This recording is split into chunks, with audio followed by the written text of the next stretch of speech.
And welcome everyone. Thank you so much for attending the 7th Annual Rio Chama Congreso webinar.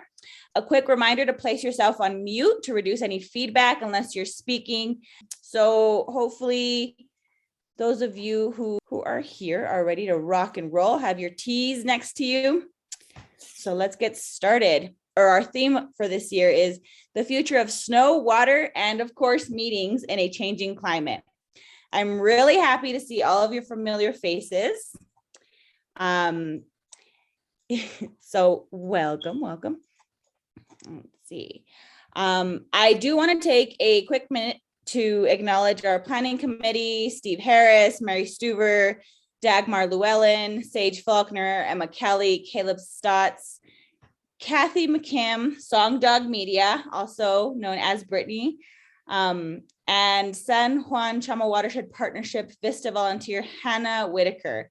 And please let me know if I missed anybody. For the planning committee, your time and effort was greatly appreciated. I also want to give a warm welcome to our moderators and guests. Thank you for taking the time to be here with us today.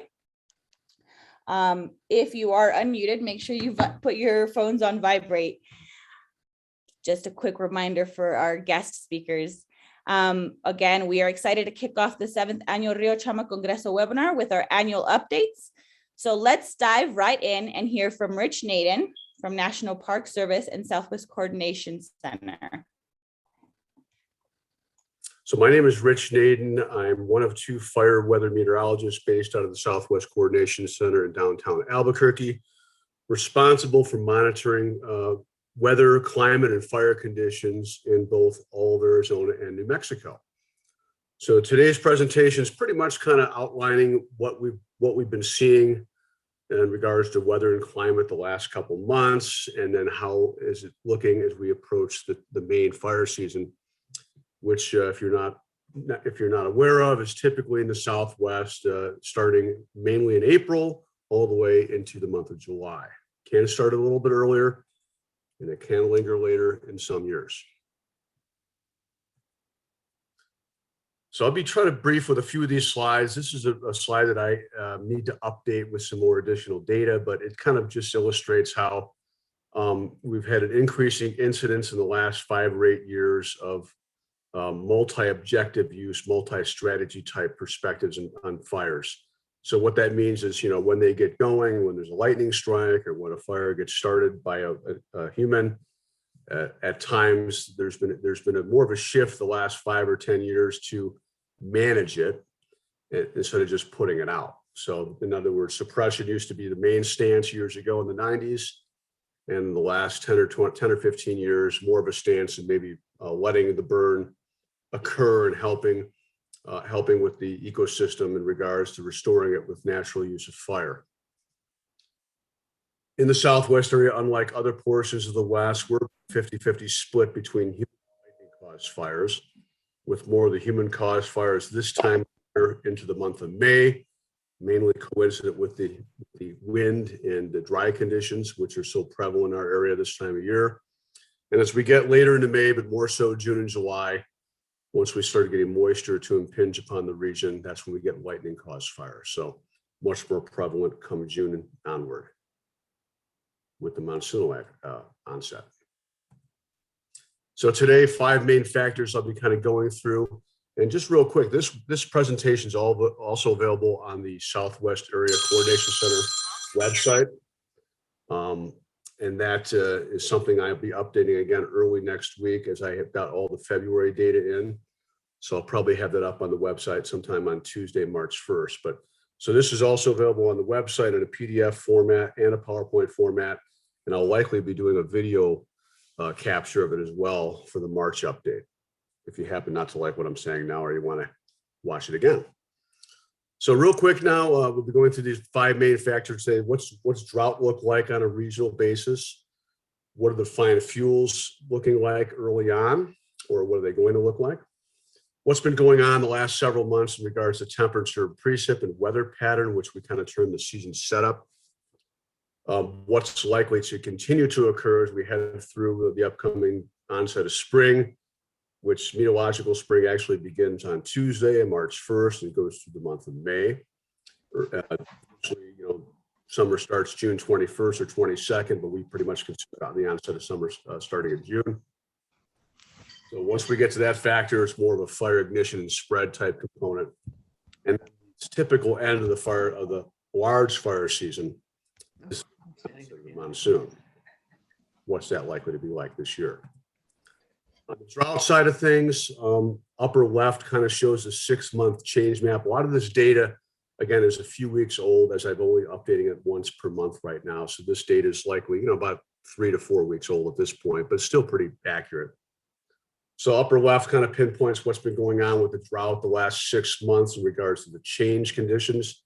As you can see in the plains areas from eastern Colorado all the way into Texas and Oklahoma, we've seen worsening drought conditions the last 6 months. On the flip side, you look at Arizona and Utah and portions of California, those areas have pretty much improved in the last 6 months. A lot of that was due to the last fall and summer monsoonal activity in those areas. UL's drought monitor, a lot of people have probably seen this map. It's updated weekly on the main website for CPC. And as you can see, certainly much of New Mexico remains in the orangish and reddish colors, which is severe to extreme drought. So not good on the drought side of things. However, you can see that area in Arizona there to our west, that abnormally dry is much better for much of Arizona than they've seen the last couple of years. Drought outlook in the bottom left there. Obviously, a lot of brown and yellow. Brown means drought persisting through April 30th. And the yellowish color pretty much illustrates a worsening drought condition through the next 3 or 4 months. So in general, I kind of talked about these things on the right side of the screen. Worsening drought to the east, improving recently across Arizona. But by and large, we're not in as bad a condition as we've been the last 3 or 4 years at times, but certainly not great on the drought side of things.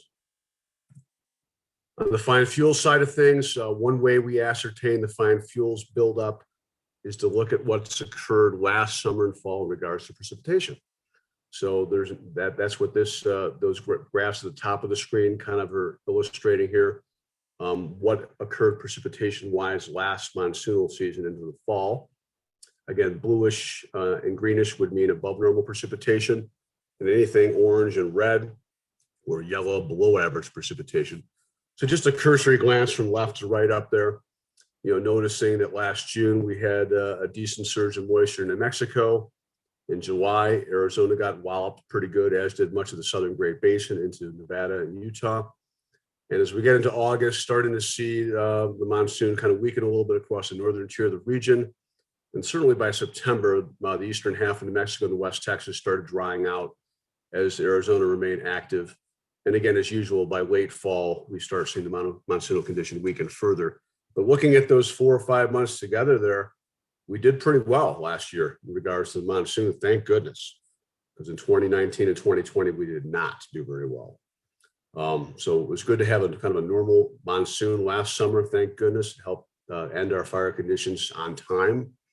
But as you can see, Arizona really got hit pretty hard with monsoonal rains last year, as did the southern half of New Mexico.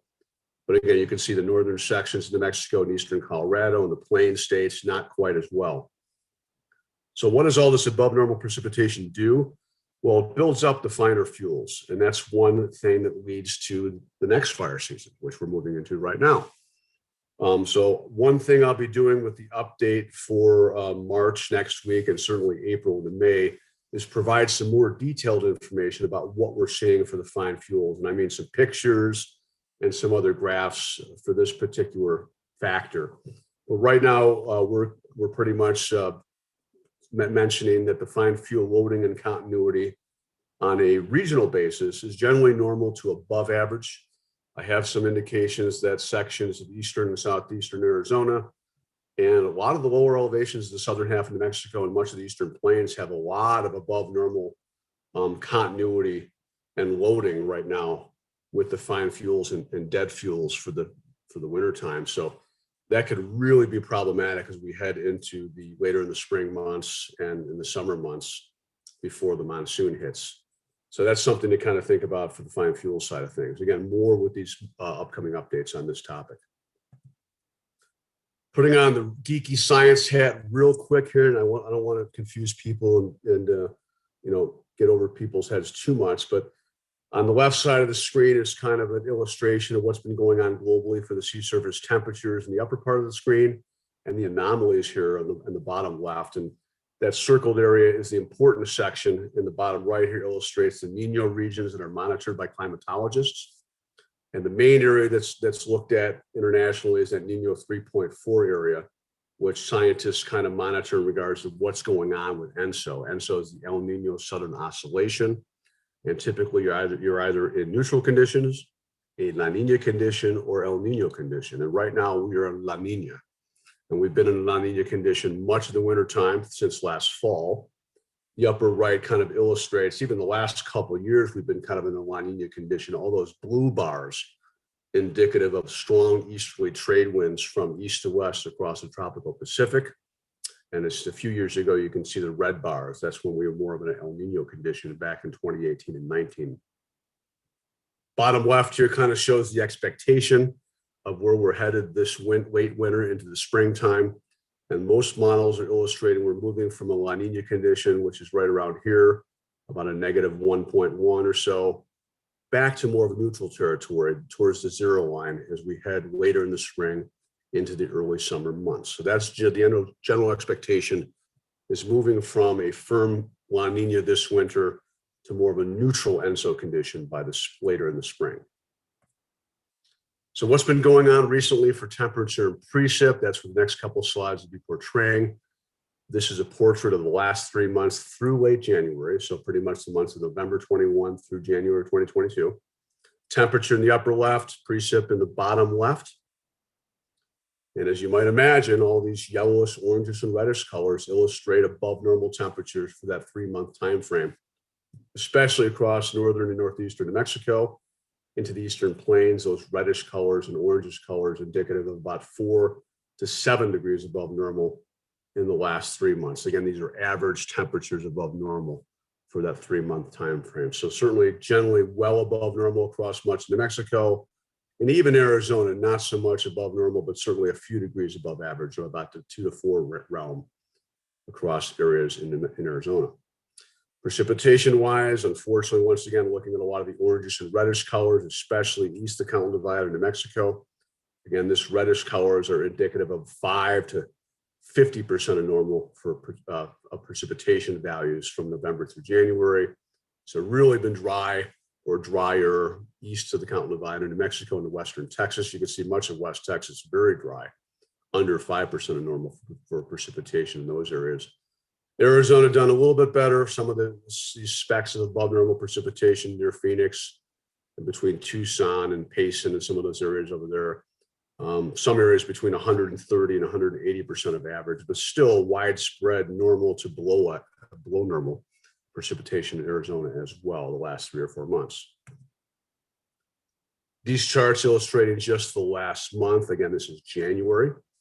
So we did see in temperature regime here a little bit of some improvement in regards to seeing some cooler temperatures at times across the region, especially from the Tucson area eastward across Deming and Wardsburg towards West Texas. However, as you can see across northern New Mexico, still seeing a lot of lingering warmth in the month of January, with those areas seeing 2 to 4 degrees above average in general. Precipitation in January, bottom left there.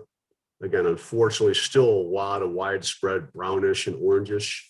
We did see some increasing incidence of some backdoor cold funnel activity, which led to some elevated moisture across eastern Colorado and the southeastern Colorado and sections of northern and northeastern New Mexico. I think I might have, if I bounced out a little bit there, I apologize for my connection. In Arizona, a few speckles of above average as well, but certainly widespread below normal last month still. I'm going to skip through this slide. ERC values is something we monitor as we head later in the fire season overall. So I kind of have this in here for updates later in the spring. But by and large, on a regional basis for ERC right now, we are normal to below normal. ERC, for those that are not aware of it, it means energy release component. In general, what that means is kind of, what does it look like in regards to the dryness and the combustibility of the larger fuels in these areas of the region. Snowpack wise, as of late January, this is kind of a Western United States perspective here, and I've got the Southwest area circled in black. Here in New Mexico, any kind of above normal signature for snowpack is across the west and the north. As you can see, 110 to about 115% of normal in some of those areas. But as you start sliding further south towards Santa Fe, and even sections near Las Vegas and Angel Fire, about 70 to 80% of normal. However, you head further south and east here, southern Gila, about 50% of average. And then as you go towards the Capitans and Ruidoso area, really poor snowpack as of a month ago, 15 to 20% of normal. However, looking further northwest in Arizona, some of those areas have done decently well, about 100% of normal to 135% of average near Flagstaff. And they got hit with another 12 to 18 inches of snow 2 days ago. Although some of those areas, it melts pretty rapidly, but they're seeing below normal temperatures through Saturday. So that's good news for them. Looking further north and west across the rest of the Western United States, by and large, near normal snowpack at this time, which is generally good news. No really widespread areas of poor moisture with the exception of eastern Wyoming here in regards to snowpack. But by and large, I would kind of subjectively qualify that as kind of near normal snowpack across much of the West this time of year. So this is kind of an effort that I had been doing with a guy out of Atlanta, Georgia, who just recently retired. So now I'm doing forecasting on a national basis for our preventive services units. So this is kind of using a lot of climatological data and modeling data, as well as analog years that I'm putting together to kind of analog years are what we look at matching up historically what's going on right now. And using this data and compiling it all together, this is kind of an effort for a forecast through the next 3 or 4 months. Temperatures in the upper portion of the screen with precipitation at the bottom. And unfortunately, as you look through these months here, March, April, May, I've got the Southwest circled in black. For precipitation here in the bottom, a lot of brownish, which is meaning below normal signal. You can see any kind of above normal signal next month, which is across the northern tier of the country into the Mississippi to Ohio River Valley area, the Tennessee Valley area. As we head into April, still drier than normal conditions expected across much of the Southwest by and large. A lot of above normal here further off to our east and north. And as we get into May, there's the expected expansion of drier than normal conditions across much of the West by later in the spring. And as you might imagine on the temperature side of things, yes, we've had some periods of cooler conditions in February across the region. So I did have a forecast of near normal for the present month that we're in. But as we head into March, there's an expectation in Mexico to be generally above average by and large for next month in March, which just starts in a few days. And once we head further into the spring in April, May, the expectation is it can be kind of a continued above normal signal for temperatures the remainder of this spring. Doesn't mean we're not going to have some storm systems moving in the area, but by and large, it'll average out to be likely above normal. So just a few bullets about the pattern here before I finish up. Continued active and variable spring pattern with a lot of lengthy periods of mild temperatures, most likely, especially focused in New Mexico, being interrupted at times by some periods of cooler temperatures focused mainly in Arizona and southern Utah and Nevada, via primarily weak moderate storm system passages and some backdoor cold fronts.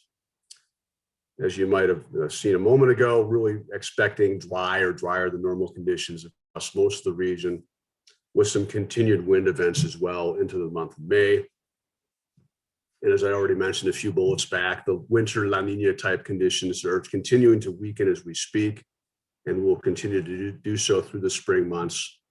And we're expected to be continue to again, push that way through late spring and early summer, and then possibly re-strengthen next fall. We'll see how that pans out. And if that were to be the case, we'd have a triple dip La Nina, which has only occurred about 3 times in the last 55 years. So I'm going to keep my eye on that for next summer and fall. So getting real geeky here with kind of a jet stream depiction. I'm just about done for those that might be glazing over here or becoming anxious. The red line is kind of a depiction of the overall jet stream for late this month through the month of March and likely into April. Here's this huge upper level dome of high pressure north of Hawaii, and the active storm track's expected to kind of remain. Again, this is an average depiction. Doesn't mean it's gonna be like this every day, but if you were to average out the next 2 months, this is kind of what the pattern would look like, with kind of a jet stream moving towards the southwest from the west-northwest from British Columbia and off the coast of Washington and Oregon, and storms at times headed towards our region, but generally glancing our area and moving more across Nevada, Wyoming, and Colorado. And as you know, as you might know, if these storms are glancing us off to the north, that brings wind. It doesn't mean at times we can't have some moisture from some of these systems, but I'm expecting many of them to kind of glance us and miss us to the north. And again, I'm not going to read through all the stuff on the right here, but it will continue, as most springs are in the southwest, kind of an up and down period. We'll have storm systems to pass through and bringing briefly cooler periods, but by and large, the warmer than normal conditions will kind of rule, if you will, through the spring months. I am expecting this type of pattern to continue to bring wind events into the plains. So we're really targeting those areas of above normal significant fire potential. Again, pretty much from I-25 eastward into the eastern plains, the rest of February into the month of March, and certainly likely into April as well, with an above normal likelihood of significant fire potential in the plains, and gradually spreading westwardward across the remainder of New Mexico. More regular ridging by later this spring. That means ridging of high pressure will becoming more dominant as we head later in the spring. Of course, that means more warmer and drier. That's the expectation later on by springtime. Doesn't mean we're not going to get some storm systems in. The models are starting to suggest by later in March, we are going to get into a more active period once again. So fingers crossed that we can get some more snow across our area as we head later in the spring. It's a possibility. If we get these to be timed right, it could really help us out. Early indications at this time, again, this is 3 or 4 or 5 months out now, but I am able to detect that we're going to see probably a normal to above normal monsoon, especially from the western third of New Mexico westward into Arizona. And here's how our fire season typically ends from east to west. If you're not aware of this, and many of you probably are, but it winds down in West Texas normally as we start seeing more advanced dryline activity by late May into June. So watching their large fire season wind down typically in early to mid-June. As we get into central and western New Mexico, everyone's aware, at least in Albuquerque, you always get lightning around the 4th of July type stuff. So here we are this month. These maps pretty much illustrate that. We start seeing the large fire activity typically wind down in early to mid-July across New Mexico and across eastern and central Arizona, typically by mid-July. And as you go into western Arizona, sometimes it can linger all the way to late July and early August. So in summary here, drought conditions continue to linger on a regional basis, especially in New Mexico, although not nearly as bad in Arizona as recent history. The fine fuels condition, this could really be a big player for especially low to mid elevation fire activity this coming season. I had some reports that eastern and southeastern Arizona near Tucson, Payson, and some of those areas in the Apache Sitgraves have a lot of buildup of dry fuels right now on the finer fuels level. So again, look for some more detailed updates on this type of stuff as we go through the next few updates in March, April, and May. Seasonal temperature and precipitation, we've generally been drier and milder than normal the last few months. We have had some storm systems into the region, especially the last 3 or 4 weeks, help us out a little bit with snowpack, but the higher the level snowpack is still focused further north and west compared to southeast on a regional basis. This spring continues to be an active spring. I mean, most springs are in New Mexico. We could see some big whopping storm systems in here the next few months. I've got my fingers crossed that we get those, but of course, with those as well, you get a lot of wind. And I'm expecting that to be the case once again this spring, with a lot of focus east of I-25 into the plains and likely, some periods of snow and rain further west, north from Chama, westward through the Four Corners towards Flagstaff and up towards the Grand Canyon area. Wind events will be prominent, continued through the next few weeks into mid-spring, likely decreasing by later in May. And the monsoon, everyone always wants to know what's going to happen with that. No lock on this, but some of the analog year depictions I'm looking at suggest early, perhaps for the monsoon, early, maybe a week or so, and timely, and likely normal to above normal focus west of the divide. So bottom line is an up and down pattern here through the springtime. Imagine that, with general dry conditions overall regionally to result in an earlier than normal onset to the large fire season on a New Mexico and Arizona basis regionally. And again, these maps will be updated here early next week on March 1st. I'll be able to throw the new maps up, but they're going to look pretty similar to this. The red is showing where we're expecting above normal significant fire potential through the spring months. So here's the present month right now. It's pretty much focused in the Eastern Plains into Oklahoma, Texas, and Kansas. As we head into next month, I really didn't change this much with the most recent update. Started to throw southeastern Arizona in the mix for March, as some of those fuels are really problematic over there. I'm expecting more drying and warming overall for those areas. Kept the plains in for March. And as we headed further into April and May, overall, just watching a gradual spread of above normal significant fire potential conditions to move from southeast to northwest regionally by later this spring. So that is a wrap. I'd be happy to entertain any questions right now if there's anyone still awake out there.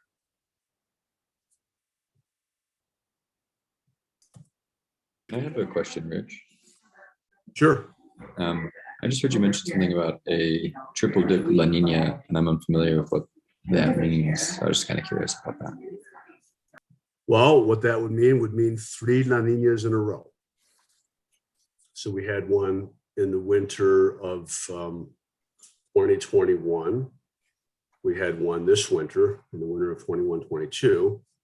And there's potential now, or some models are indicating that we might have a third one in the winter of 22-23. So that's all that means. It's extremely rare. And, this does help us identify patterns, weather patterns, and certainly, a potential of drying or wetter conditions on a regional basis. So we'll see how that pans out. There's no lock in that right now. We'd always been historically expecting the incidence of an El Nino coming up later this year. And the models have backed off on that a little bit, but we'll see. I still think we'll see an El Nino probably the next year or two for sure, though. But that's going way beyond what I'm talking about. I believe that Tom Swetnam has looked at the tree ring record, and every time there's been a triple dip La Nina, there has been a very serious fire season across the Southwest, where the tree ring record is showing lots of fires occurring during those situations. It surprised me. Perfect. Well, if we don't have any more questions, I do want to mention that you guys are more than welcome to introduce yourselves in the chat. We will save this chat in the end. And up next is our moderator for water and reclamation, Steve Harris. Thanks, Claudia. And thank you, Rich. You really set us up well with some good solid data here for this panel, which is the crystal ball look at not just the fire season, but the water year ahead. And we have 3 presenters on this panel. The first one is Paige Pegram. She is the Rio Grande Bureau Chief for the Interstate Stream Commission. And of course, the Interstate Stream Commission is responsible for administering our compact compliance on our interstate compacts. And the Rio Chama is an extremely important tool for managing compact compliance. It's also part of the agency, the Office of the State Engineer, that administers water rights. So all of you irrigators know very well the importance of the State Engineer's Office. Our other agency representatives are from the United States Bureau of Reclamation. Carolyn Donnelly is going to give us a miniature, very early annual operating plan view of the 3 reservoirs in the Rio Chama region. She's the water operations supervisor. She's kind of the head of the shop at Reclamation that turns the taps on the water deliveries in the Rio Chama. And her colleague, Cord Everts, is going to talk a little bit about some of the construction that's going to impact or certainly influence the water deliveries over the course of the season. I wanted to real quick give a San Juan Chama Project 101 for those of you that may not be familiar with the actual plumbing here. And in its natural condition, the Rio Chama on average will get somewhere close to 200,000 acre feet of water as snowpack, and that'll come off during the season. In a typical pattern, it would be May and June. Things are shifting earlier, so we might see 2022 as a snowpack year where the runoff will begin earlier, and April and May become the focus of the water deliveries that occur downstream. In addition to that 200,000 acre feet that nature is sometimes generously provided, there is a lot of plumbing known as the San Juan Chama Project that provides another 100,000 acre feet of water in an ideal year. 2022 does not promise to be an ideal year for San Juan Chama Project deliveries. The contractors are expecting maybe 2/3 of their annual deliveries. The contractors are principally the municipal water suppliers in Santa Fe and Albuquerque, taking about 3/4 of the San Juan Chama Project supply, but some of it also goes to irrigation in the Middle Rio Grande Conservancy District. That water is supplied from the San Juan River Basin. So just across the mountains in southwestern Colorado, the Navajo River and the Blanco River have project works to take water, put it into a 20 or so mile long tunnel called the Azotea Tunnel, where it miraculously appears above Heron Reservoir. And that's, Cord's going to talk a little bit about the challenges there. Heron Reservoir is typically managed for to supply the contractors, and if the contractors choose, and if the reclamation decides that it's in the federal interest to do so, an annual San Juan Chama Project contractor can carry over storage from the previous year till the following September when they have to release it. A very important wild card here is going to be the work that's going on in El Vado Reservoir. El Vado has been effectively dewatered, and any irrigation storage that we're able to have, they're hoping to move down to Abiquiu so that the Chama below El Vado will see basically a unaltered snowmelt hydrograph supplemented with water stored in Heron that will hopefully provide weekend recreation releases. These are not secure yet, but the boaters are hoping that the pattern of Friday through Sunday increases in flow to permit rafting will be able to go on. So that's the long and short of it. Now I'm going to introduce Paige. Paige, you can turn your share screen on and Okay. give us the ISC perspective. Okay, well, thanks, Steve. My name is Paige Pegram, and I am, like Steve said, the Rio Grande Basin Manager for the Interstate Stream Commission. And Mike Hammond sends his apologies. He was in the agenda to give this presentation, and Steve mentioned in the very beginning that he since got tagged to be the state engineer and accepted that position and got pulled away to Salt Lake City today to meet on some Colorado River compact issues. So I'm filling in for him, and I'll be talking about the 2022 water supply outlook for the Rio Grande Basin. And some of my slides here are the same as what Rich was showing. So I'll try to go through these quickly, but it's not a bad thing to see information twice. So this is the drought outlook for the next month. And as you can see, New Mexico is still mostly in yellow and red, some patches of red, and that indicates moderate to extreme drought in our state. Again, you saw this one before, just the drought outlook forecast through the end of February shows that drought doesn't necessarily improve. It shows it persisting pretty much through the entire state.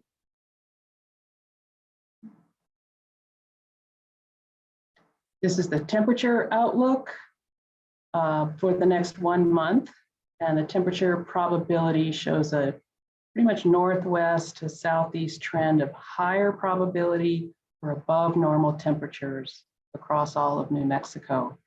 We're not in the highest probability. That bullseye is over Texas, but we are still in a higher probability for above normal temperatures.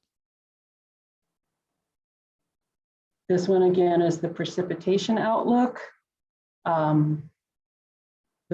The 1 month outlook shows a definite north to south trend for leaning below to likely below probability for below normal temperature. And that is pretty much a bullseye over New Mexico in this precipitation outlook.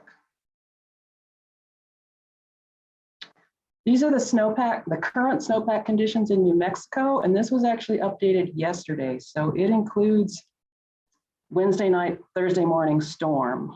You can see the southern New Mexico basins are well below the 30-year average values, but the northern New Mexico and southern Colorado basins are ranged from about a low of 70% of average to a high of 106% of average for the Rio Chama Basin. So yay for the Rio Chama. So that's good news, I hope, for everyone here.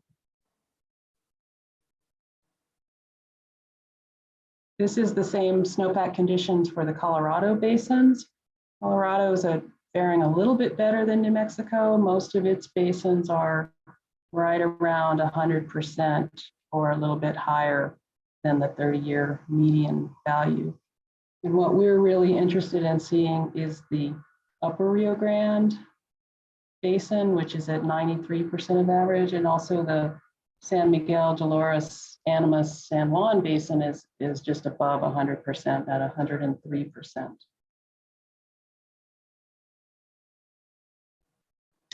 Now this is specific to the Rio Chama Basin, current snowpack conditions.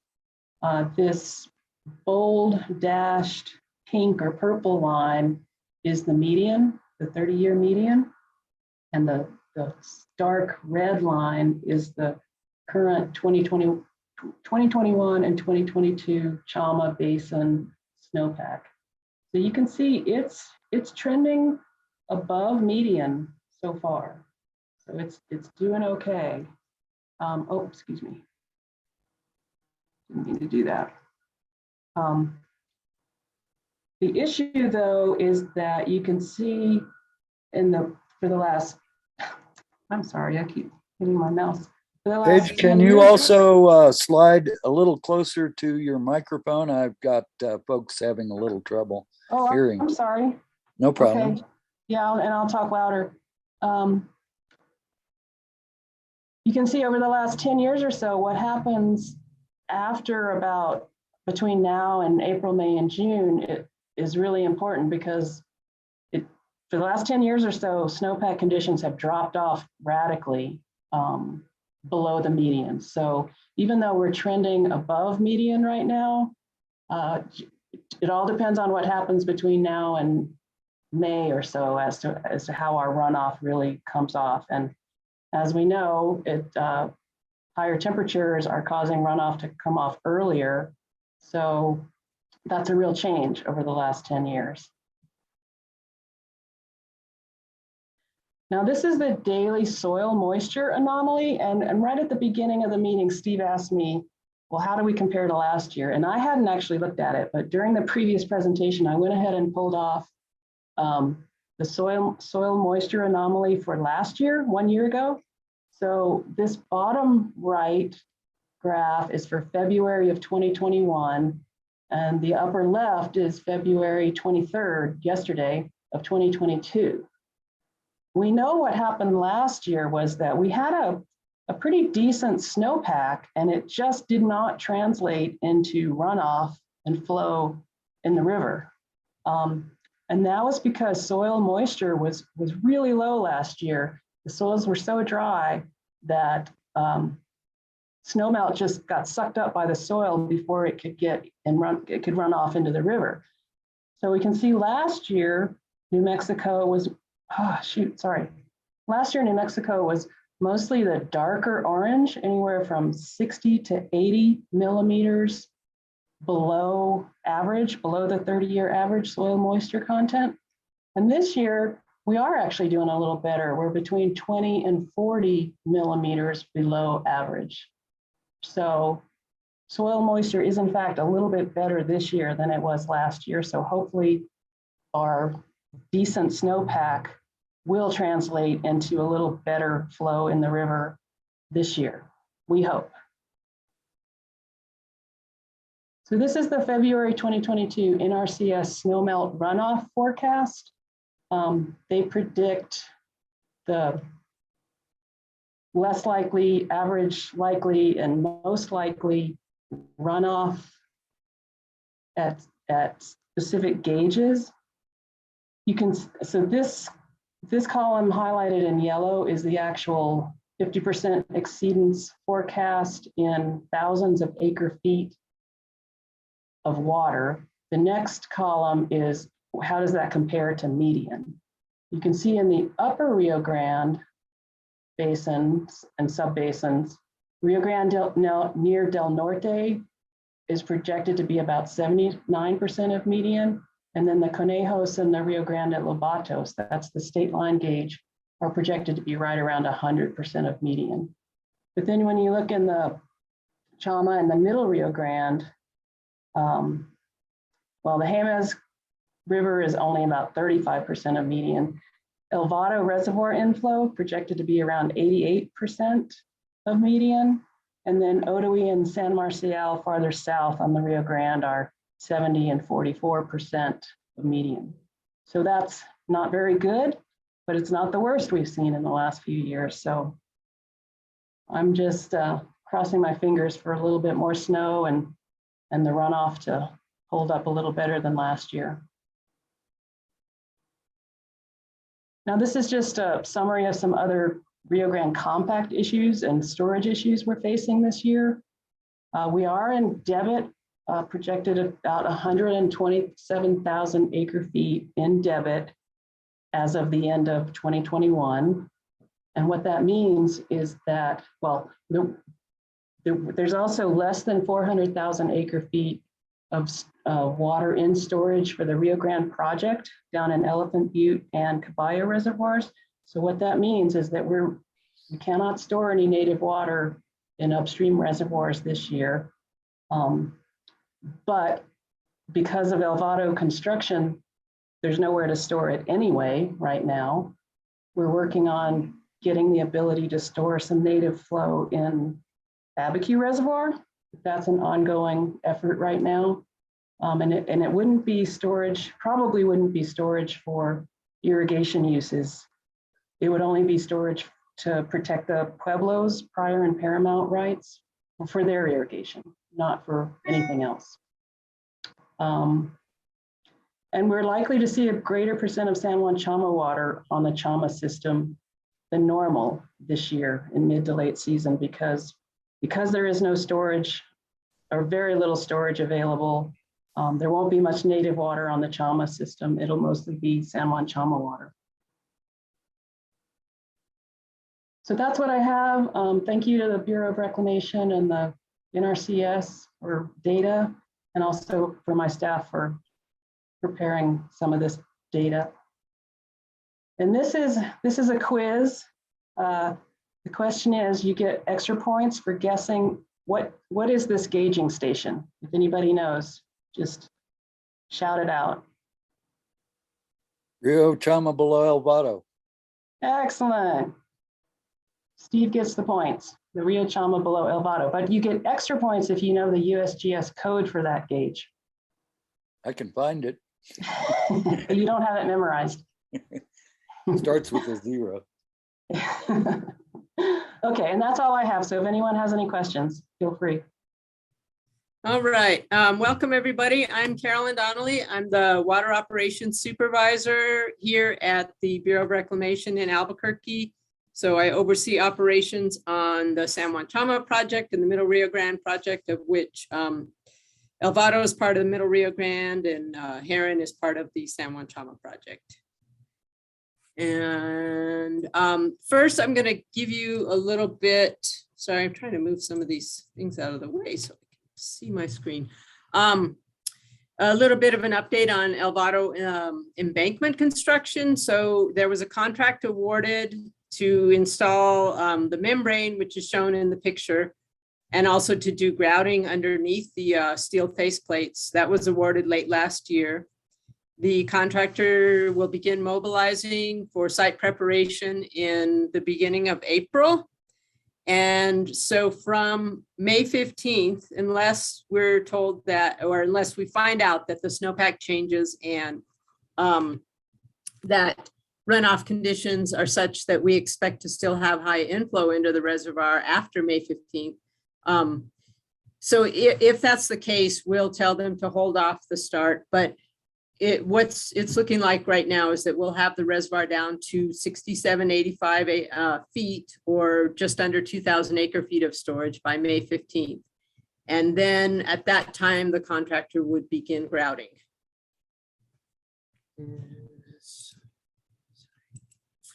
And then the spillway construction is the next phase. So the embankment construction, again, will start in mid-May of this year. It should extend through the end of 2023. And then upon completion of that, the spillway construction, and that's shown in the picture here. It's also got steel face plates.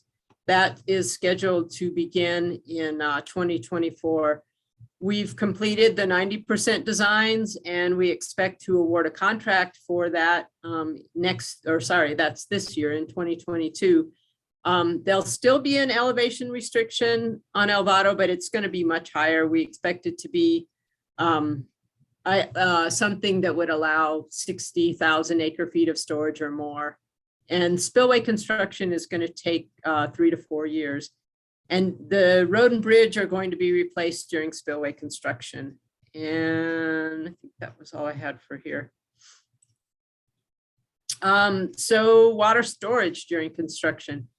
We did begin retaining native inflow to El Vado on the 1st of 2022, January 1st, 2022. This is for the prior and paramount lands of the 6 Middle Rio Grande Pueblos. The Corps of Engineers here in Albuquerque has started their deviation process to allow native water to be retained in Abiquiu during El Vado construction, and we hope that's completed. And if so, then that's where that water is going to move. And as Paige mentioned, we're currently under storage restrictions, under compact storage restrictions. So other than the storage for the Pueblos, which is not subject to the Rio Grande Compact, there probably would not be any storage in El Vado this year anyway. And so as long as the deviation is completed in time, then we'll store that water in Abiquiu. And then we also have an option to retain the native water in Heron through an exchange, but we are hoping that the Abiquiu deviation is in place in time. And then the recreational releases during construction, we are coordinating with contractors to allow for weekend releases from Heron instead of from Elvado where they typically occur. And if we get the okay from the contractor, the consent of the water owner, then they would occur from Memorial Day to Labor Day. We know that we'll be able to do some of these because reclamation will have leased water, but we'll probably need concurrence from a San Juan Chama contractor that has water that needs to be stored in Abiquiu. But that should go on with just releases from Heron instead of from Elvado. I won't go too much into this because it's been covered by a lot of folks, but the snowpack forecasts that the first speaker showed go into, or sorry, not forecast, the actual snowpack numbers go into these stream flow forecasts that are made by another branch of the National Resources Conservation Service. The only thing I'd like to note, so the left is 2021 and the right is 2022.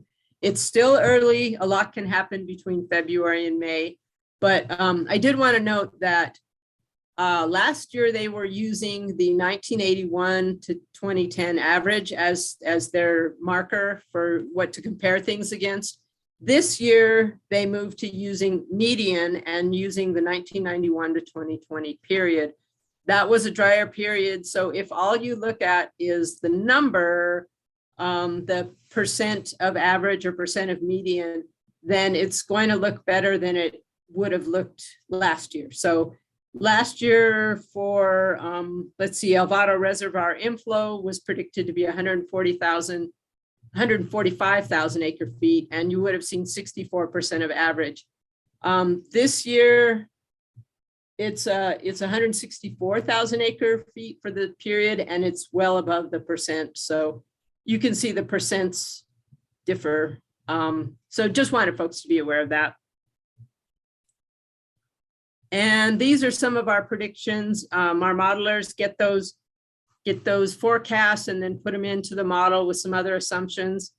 And this is for Heron. The storage, Heron storage is on the bottom, and then inflow is on the top left and outflow is on the top right. The gray shading shows the range from the minimum to the maximum. And then the purple line is the most probable, or the 50% exceedance forecast. As you can see in the inflow, Steve mentioned that it's looking like there will not be a full San Juan Chama allocation this year, and the San Juan Chama tunnel capacity is close to 1,000 CFS, and the most probable forecast shows that we're unlikely to get that high, maybe a peak inflow of 600, something like that.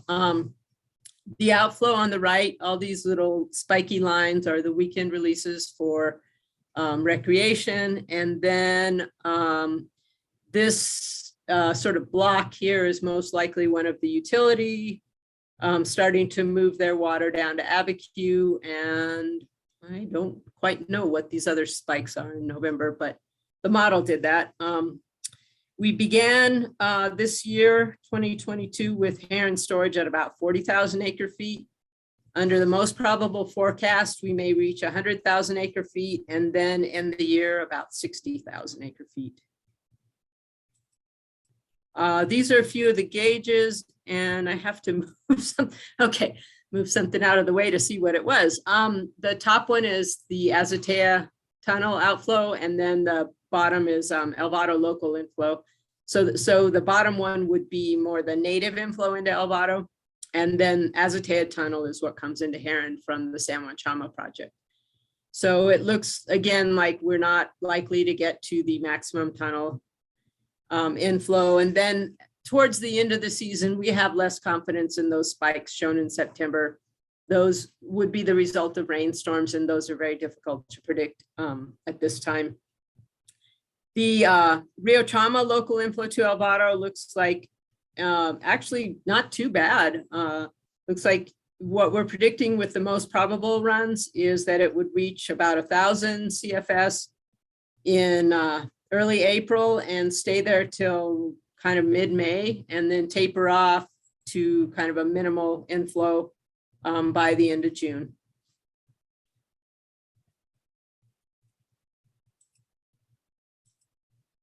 And then these are the similar plots to what was shown for Heron, except this is Elvado. You can see the inflow there, the recreation spikes just passing through Elvado. The outlet works capacity when the reservoir is empty is about 3,400 CFS. So we're well within that with what we expect. And so here you can see Elvado looks more like, I don't know if you all are familiar with how Cochiti Reservoir is operated, but it typically does not store water, and that's what Elvado looks like. Inflow and outflow look pretty much the same. We started the year at Elvado at about 16,000 acre feet, and we've been moving water out of Elvado since then. It's utility water moving into storage in Abiquiu, and then we expect to be down to the restriction of about 2,000 acre feet by mid-May, and will remain there to December and actually well into 2023. And this is Abiquiu, what we expect at Abiquiu. The inflow, you can see the recreational releases, and then those, of course, don't come out the other side. They're not outflow, they're just going into storage in Abiquiu. On the right plot in the outflow, you can see there's a bit of a drop during the rising limb of the hydrograph during spring runoff, and that would be where we're capturing the water for the Prior and Paramount lands. That's what we modeled, although we're still working out the details of that. Abiquiu right now primarily stores San Juan Chama water, so that's why this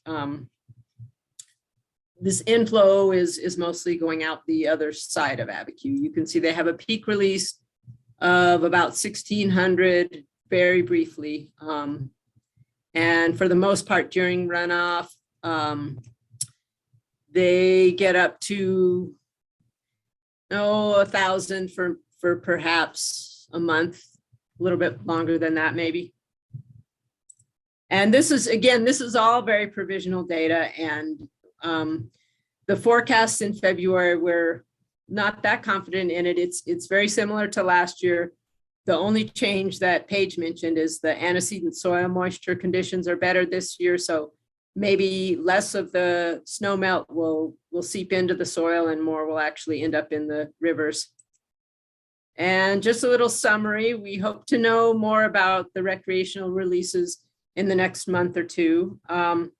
And Elvado water levels, so during embankment construction from mid-May of this year through the end of 2023, we need to remain at 6785 or about 2,000 acre feet of storage. The spillway construction is going to start in 2024 and go through 2027.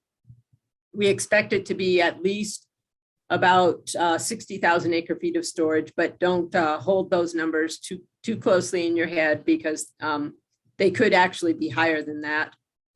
And then the road over Elvado, there will be periodic closures during the day in the next year and a half or so, but we don't expect any overnight or long-term closures. And the closures will be announced via local media, call lists, and signboards. We're thinking that we'll probably have signboards in Cuba on the turnoff to, I think it's 112. I'm not certain what number that road is. And then also where 84 and I think it is 112 over there, over that way, and perhaps other locations. Once the spillway construction starts, the road and bridge are going to be replaced during that segment of construction. So there will be a long-term road closure, and there'll be more on that later. It depends on what the actual construction plan is. And just of note for the Middle Valley, MRGCD has announced that they are going to have a staggered startup to their operations, with river diversions starting on March 7th in the Isleta Reach, and then the last startup to diversions at the beginning of April. And I believe that's my last slide, if I can So hopefully I answered Jay Carrillo's question. If not, I guess let us know. So Carolyn, we do have a couple things in the chat. Jay Carrillo did follow up to say, which I think is a really great point, that the Chama area radio station is back online after a number of years of hiatus, which would be great to inform for Mary for the road closures on the Elvado Road. And then we do have a question here from Jesse Roach with the City of Santa Fe. Do you know what the most probable San Juan Chama project contractor allocation as % of total will be for 2022? Jesse, I think from that February forecast, it's slightly higher than last year, but still in the 60, like under 70, somewhere between 60 and 70,000 acre feet. But as I said, and I'm sure you're aware, February is still quite early. Thank you.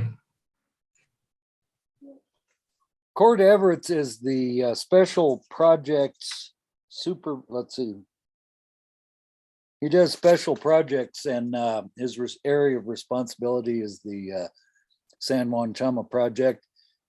And he's going to talk about the Azotea Tunnel, some work that needs to be done there, as well as over on the San Juan side at the Blanco diversion. So Court, you're on. Okay, thank you. This is my slide. The first thing I want to talk about is one of our biggest concerns on the San Juan Chama facilities is ASR, which is an alkali silicone reaction. And what that is it's a swelling reaction that occurs over time in concrete between the cement paste and the common aggregates. This creates a formation of a soluble biliceous gel of sodium silicate that surrounds the aggregates within the concrete matrix. And what this does is it creates a exertion of an expansion pressure within the concrete matrix.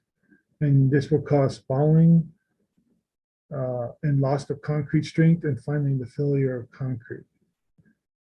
Back in 2012 and 2013, we were doing work on Blanco, and we determined that during that work, we found some concrete that was suspicious of this concern. So we worked with our Denver Technical Center, and they came up and did an analysis at Blanco, Little Oso, and also diversion dams for us. And their report is entitled MERV 2014 Report 105. And what they found out is that Little Oso has the problem at the highest percentage, then Blanco, and then Oso. So out of that report, we came up with some best practices. So if the site allows, and this is the practice that I think we're going to be adopting for Blanco, we're going to completely remove all the affected ASR concrete. And then we're going to replace that concrete with 55,000 PSI structural concrete using either type 2 or type 5 cement based on our source aggregate analysis. And then other design considerations that we're going to include on the work for the diversion dams, or we're going to look at, we have a sediment transport analysis being done right now. So we're going to see how that can impact the designs of the diversion dams to improve sediment throughput. And then we're also going to look at changing hydrologic conditions, which are being potentially caused by maybe reduced snowpack and perhaps increased monsoon rains, and what risks may come from the watershed from fire as well. Court? Yes. Can I ask you to maybe get a little closer to the mic? I've got a report that you're not coming through so good for some participants. Okay, hopefully this will be better. Thanks. At Blanco, the purpose of doing this work is to remove the risk of failure. And a failure should occur, the spillway, sluiceway, radio gates, and etc. Any one of those could potentially fail. We would be required to do emergency repairs and operations, which will impact our diversions. One of the advantages of doing these repairs is it'll increase its service life or its operational life, we expect beyond 30 years once we do this work. Some of the construction activities will be the demolition of existing ASR concrete, the replacement of that with either 55,000 PSI structural and 12,000 PSI silicone flume concrete. We're still working on our design assumptions and where we want to use each of these types of concretes on the new structures. It'll also potentially include trash rake improvements and the ability of those to work with our SCADA system up there. And then we'll be refurbishing the tunnel radio gate as well. So we'll have a long life on that new facility as well. We're anticipating this contract award to occur in August, September of 2023. We expect it will run through December 2025. And generally the work up there is done outside of the irrigation or the diversion cycle, but because this work is so complex, we're going to end up, and we generally, the temperatures up there are pretty bad in late November, December, January, early February timeframes, that we're going to probably be working through the March to November time sequence and then pick back up the following year to finish the work. During this period, we do plan to manage both the bypass flows into the tunnel as well as the required downstream flows as part of their construction contract. And here's some of the concerns we do have at Blanco. As you can see on the photograph on the left there, we have seepage coming through the spillway, which will add to freeze thaw once that water freezes in the wintertime.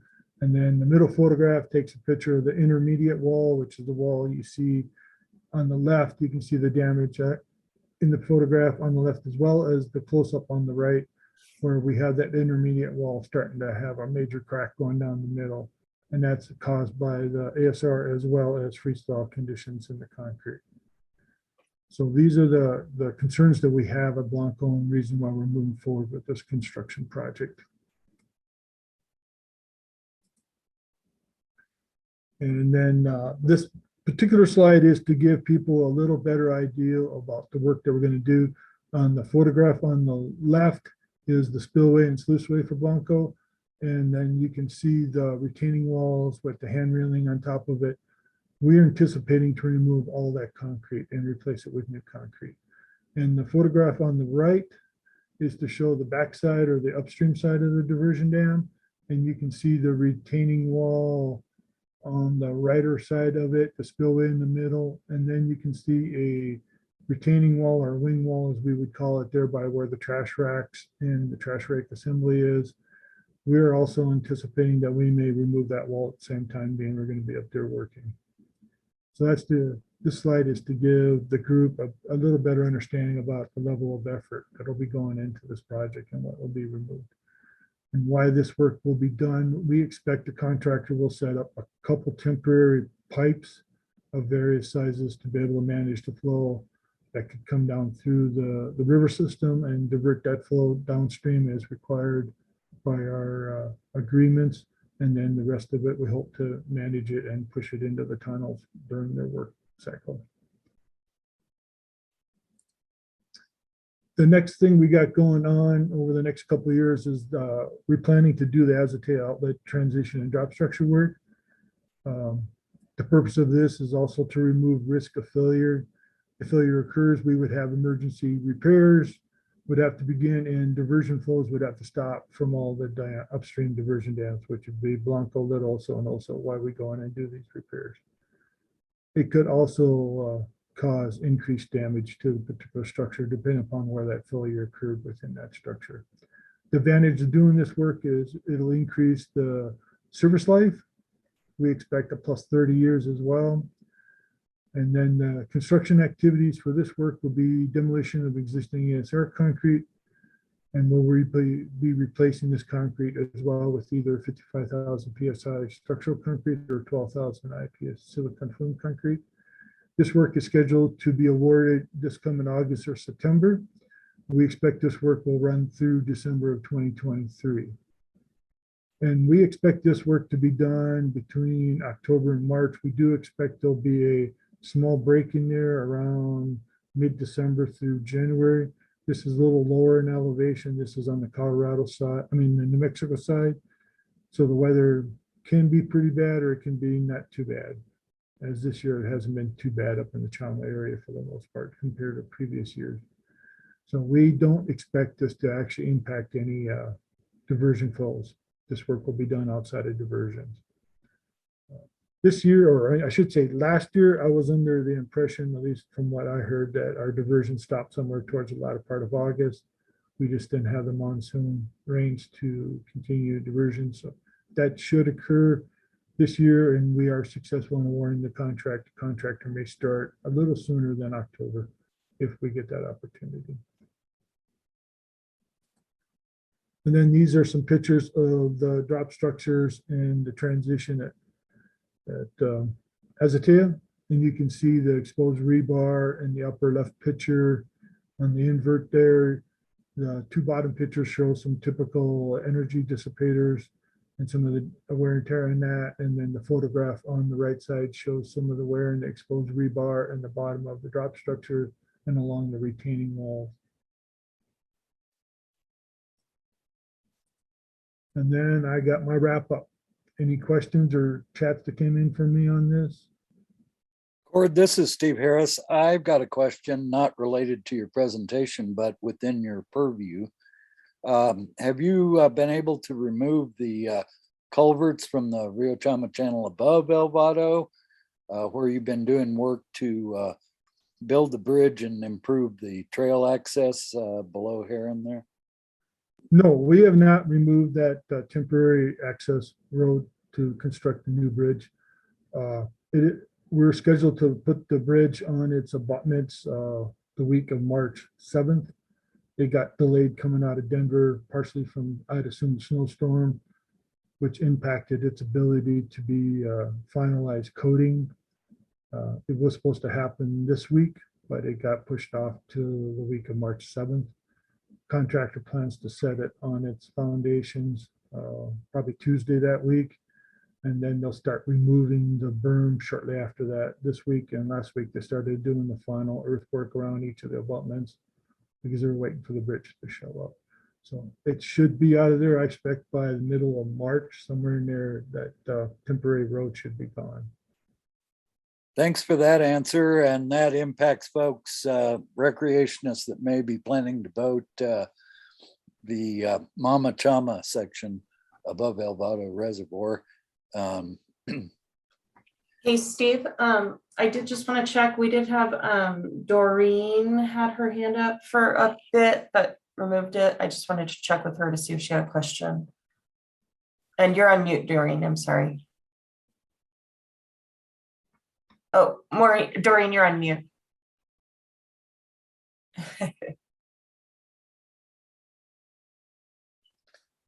You can also, if you can't figure out the mute, you can put your question. Oh, there you are.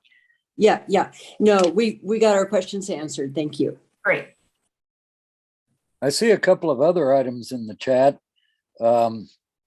Jesse told Carolyn that Lucas told him that San Juan Chama project contractors may get as much as 80% according to recent. Well, actually, Steve, Carolyn told Jesse that Lucas said that. Oh. And it's not that they may, it's what the February annual operating plan model runs are showing us.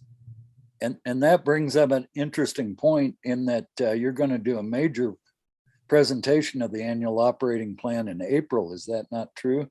That is true. I think we've selected a date. Yeah, I believe it's going to be April 14th in the afternoon. That's a Thursday. And that will be a substantial update to the information you've seen today, folks. With the caveat that very often what's projected in April turns out not to come to pass because of subsequent storm events and political events. So, you know, the warning holds for, we've heard something that sounds pretty reassuring, but it's very early, folks. So thanks to our panelists, a big Zoom round of applause. And Claudia, I'll turn it over to you to introduce Caleb. Oh, perfect. Thank you so much. But I wanted to make some announcements before we watch this amazing film that's going to be presented by Caleb. So April 29th from 9 to 5, we'll be holding the Rio Chama Congreso speaker series in person at the Abiquiu Rural Events Center.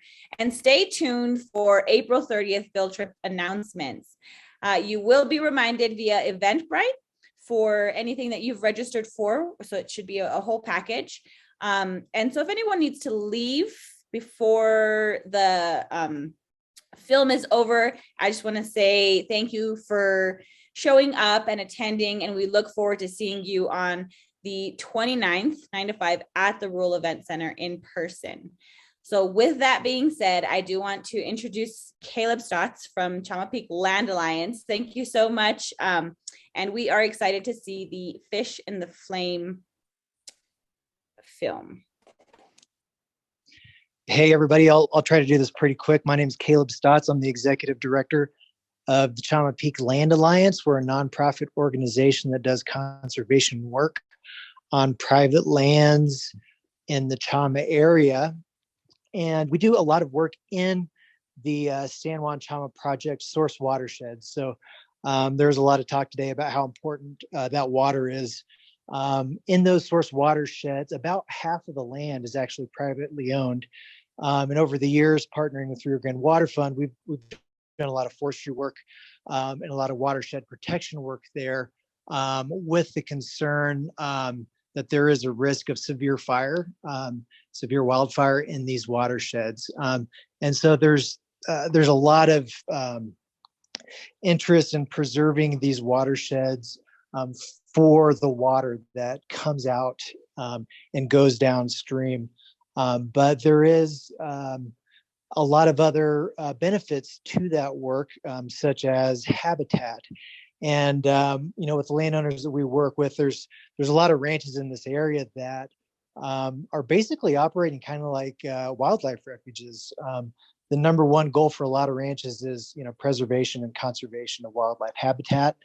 And a lot of times those stories don't really get told. And so we wanted to do a video to kind of help tell that story. And this is a pretty exceptional story because it involves a subspecies of fish that is almost gone from the planet. I think there's only 6 streams in which this subspecies of fish, the San Juan strain of the Colorado cutthroat, exist. And of course, with climate change and the threat of wildfire, that habitat is at risk. And here's a pretty amazing story that we hired some professional film producers to put this together.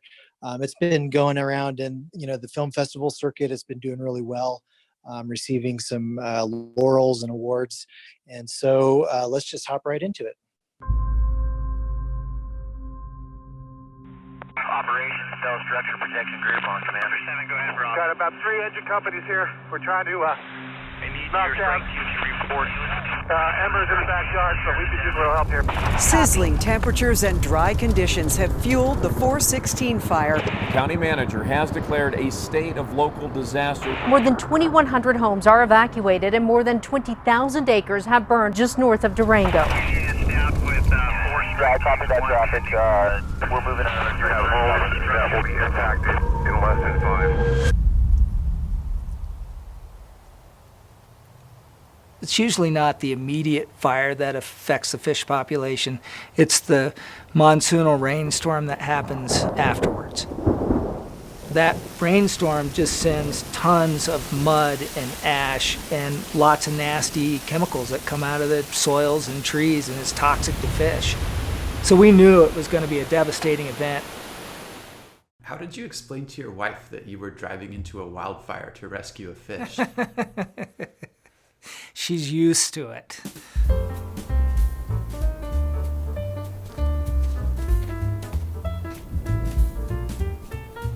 I do have one fish joke.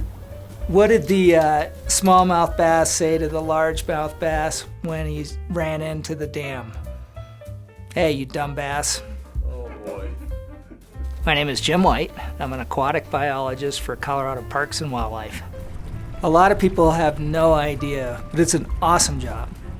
I think the cool thing about fish is most people don't really get to know them.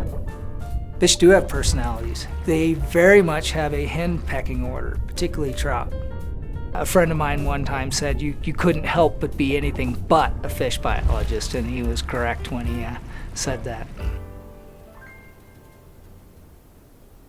Cutthroat trout are absolute jewel of a trout. Anybody that's ever seen one, they're fantastic, but they're fairly delicate. They typically occupy sort of these more open reaches. That's probably why their coloration is the way it is. It's kind of that goldeny, bronzy color that matches really well if you're in a sunlit stream. Cutthroat trout were widespread before Western settlement. During that time, there was a destruction of not only the natural environment, but also the introduction of non-native trout. Because cutthroat trout did not evolve with any other species of trout in the systems, they didn't evolve sort of defense mechanisms against increased competition and predation by these other trout species, and so they quickly started to disappear.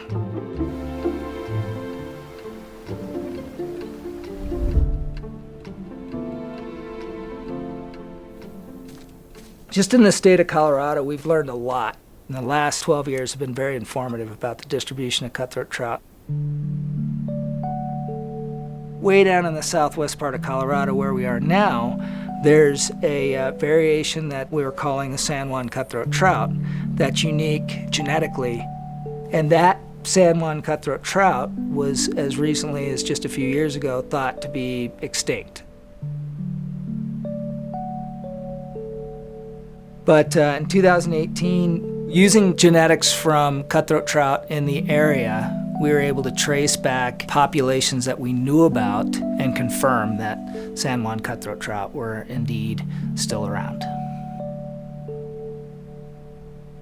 It was awesome to realize that those native fish were still present, but it was also somewhat terrifying recognizing that most of these populations that I was aware of were extremely small and vulnerable to things like wildfire.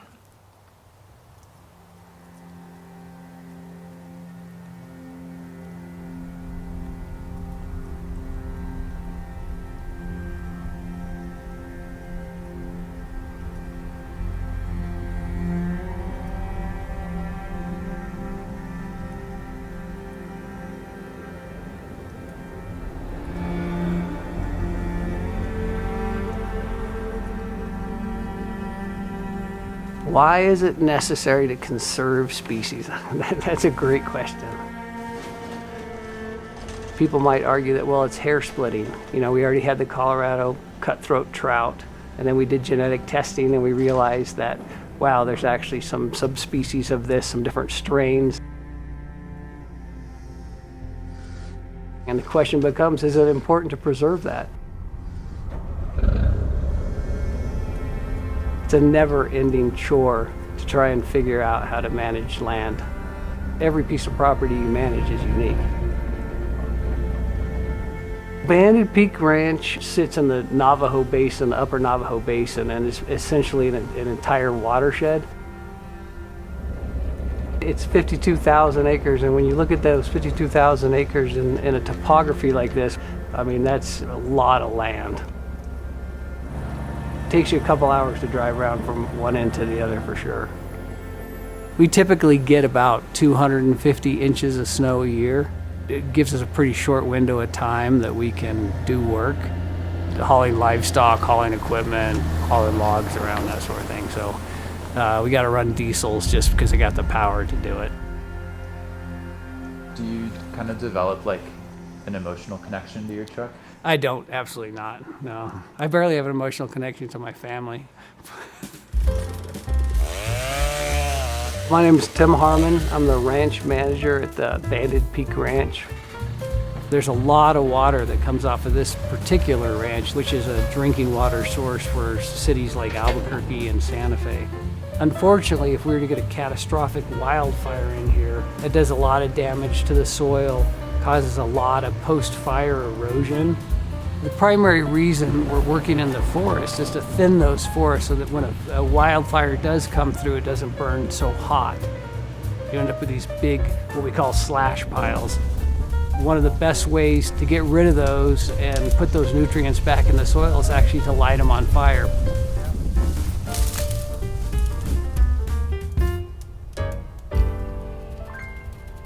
I think it's absolutely important to invest in cutthroat. Anytime you have an opportunity to take a unique organism and preserve it and protect it, it's worth doing, worth the resources. If you're able to do that on an entire watershed, then you start to have a real impact.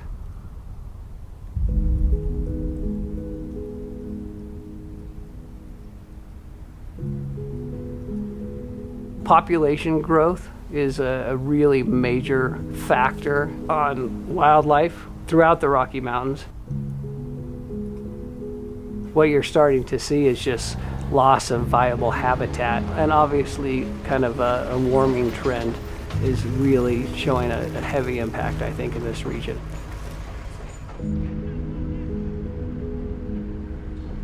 When you start talking forest management or river restoration, those are very expensive endeavors.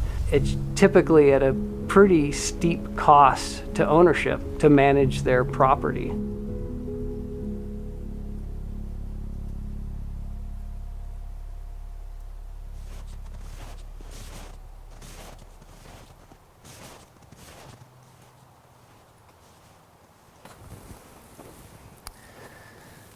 So this is where the 416 fire happened. We're at the southern end of the fire, not far from where it started. And this was 2 years ago that it burned, but you can still see the large standing dead timber from the severity of the burn.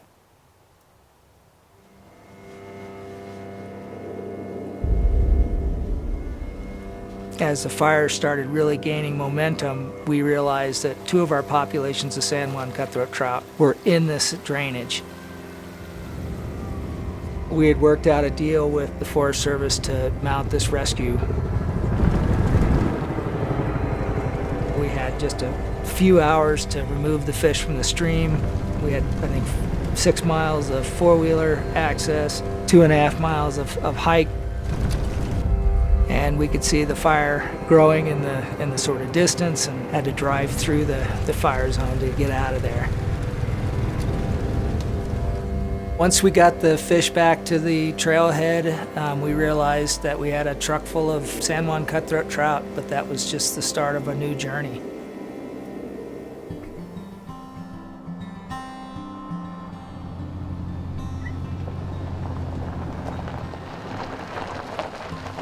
Tim?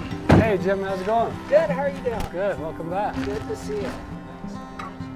On this ranch, we happen to have 2 of the 6 existing streams that have that San Juan strain of the Colorado Cut. Today, we took some fish that they raised in the hatchery and reintroduced them into a new stream. We needed partners with other streams that had San Juan cutthroat trout in them to step up and help us create more genetically diverse populations. Banded Peak Ranch was ideal for setting up a pond that could strengthen the San Juan cutthroat trout populations. It's important to locate habitats that don't have non-native fish in them.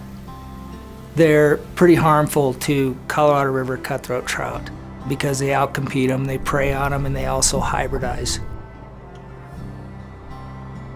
On public land, it's relatively rare to find a piece of water that hasn't already had non-native fish widely distributed in the watershed above that lake. Having a really good working relationship with private landowners is critical. Banded Peak Ranch has some of the most remote headwater streams in the state of Colorado.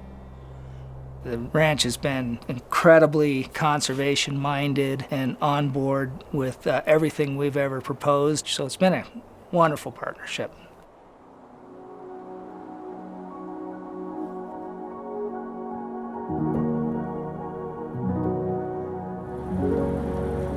Aldo Leopold said, you know, preserve every cog in the wheel, because you may not understand how important that one cog is.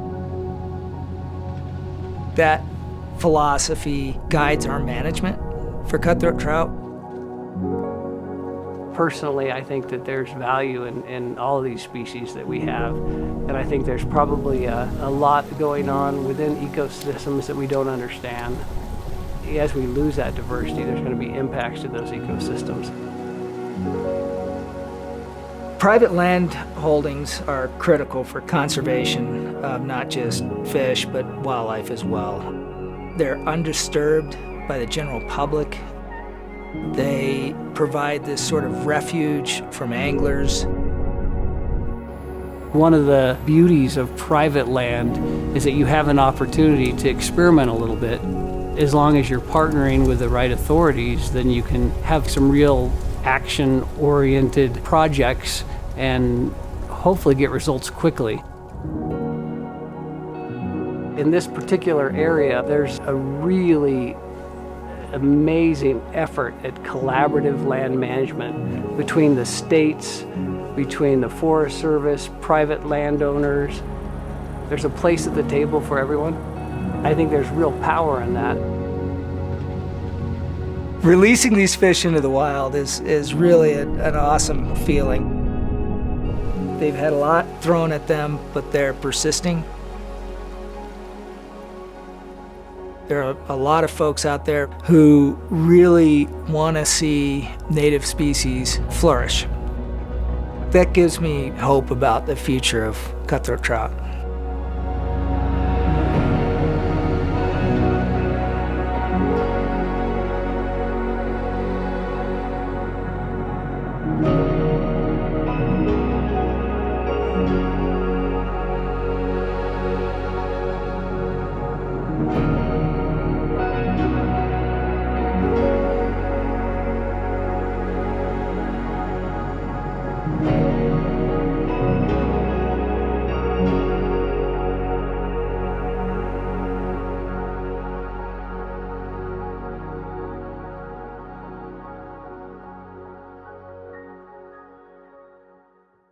So if you haven't registered for the other events, make sure that you do that. You can scan this QR code, or you can visit sanjuanchama.org/events.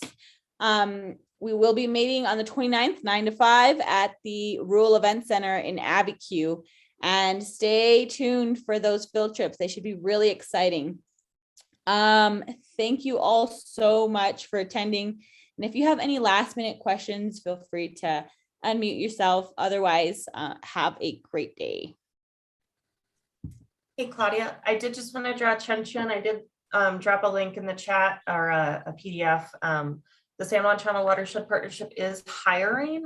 We have a VISTA volunteer every year that I think many of you have been familiar with over the years. And our current VISTA volunteer, Hannah Whitaker, is wrapping up her service here in April. So we sincerely thank her for her service. She's been really great and a wonderful person to have on the team.